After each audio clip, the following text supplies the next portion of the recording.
day everyone, I am Edmar Mamauag. Today, I will demonstrate movement terms.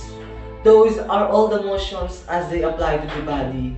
So, I'm going to go over what those movements are, what joints they apply to, and give you a few memory. So hopefully, you will remember them easier.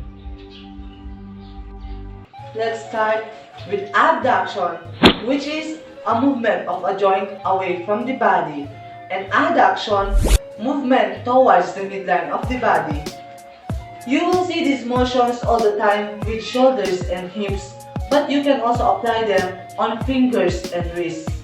In these cases, adduction doesn't necessarily mean going away from the body's midline, but in the midline of the hand.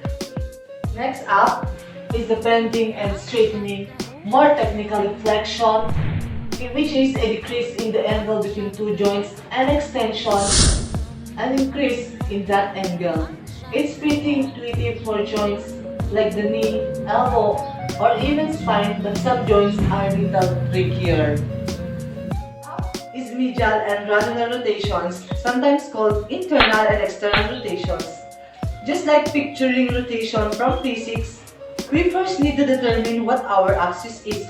So for both shoulders and hip joints, our axis is going to be an imaginary line running through the long bone of those joints. If you stand up and lock out your knee when the front goes towards the midline, that's medial rotation. If it goes out, it is lateral rotation. Radius is the ability to flip due to colloidal pivot between radius and ulna that is totally separate from shoulders rotation. This is called supination and pronation. If you flip your hand and seems like you are asking for something, that is called supination. If you flip on your hand on the other hand and seems like all your hands are putting your hands together, that is called pronation. Next is dorsiflexion and plantar flexion. When you point your toes down, you are planting your toes on the ground. Then when you point them back towards you, you are pointing towards your dorsal aspect. Your back would keep our dorsal fin.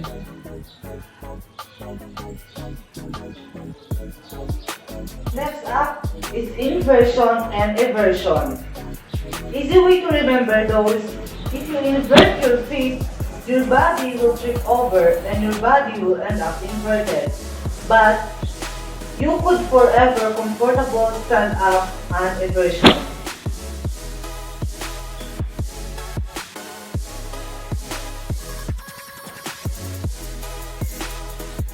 Next up is this scapula. They can be elevated or depressed, protract or retract. Lastly, the circumduction, which is a big silly-looking circular motion that happens in a few joints, including shoulders and hips, like this. Circumduction.